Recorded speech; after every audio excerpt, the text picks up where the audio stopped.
સારવાર માટે રેવાબા હોસ્પિટલ દિયોદર ખાતે લઈ ગયા બાદ હોસ્પિટલના સ્ટાફના માણસોએ આ સુરેશભાઈને સારવાર કરેલી, પરંતુ ડૉક્ટર સાહેબ ક્યું હાજરી આપી નહીં કે ડૉક્ટર સાહેબ આવેલા નહીં.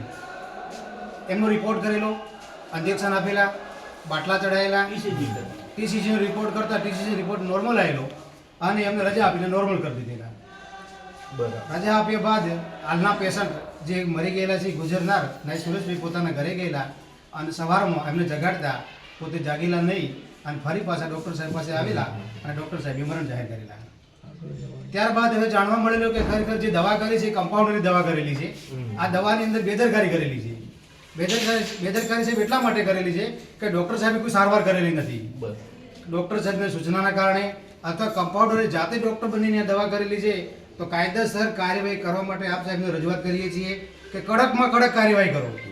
આવી હોસ્પિટલની અંદર આવા ડૉક્ટરો બની જશે તો અત્યારે પબ્લિકનું એક મનુષ્યવધ તરીકે જે બન્યો છે બનાવ, એના પરિવાર ઉપર પડેલી મુશ્કેલીઓ અને પરિવાર અત્યારે એ કહેવાય ને કે આખો પરિવાર એના નાના બાળકો રખડી પહેલા છે. તો આ ડૉક્ટર સામે કાયદેસર કાર્યવાહી કરી, સરકાર સામે તમે જાણ કરી, એની સામે ગુનો દાખલ કરી અને એને હોસ્પિટલને સીઝ કરવા માટે અમારી વિનંતી છે.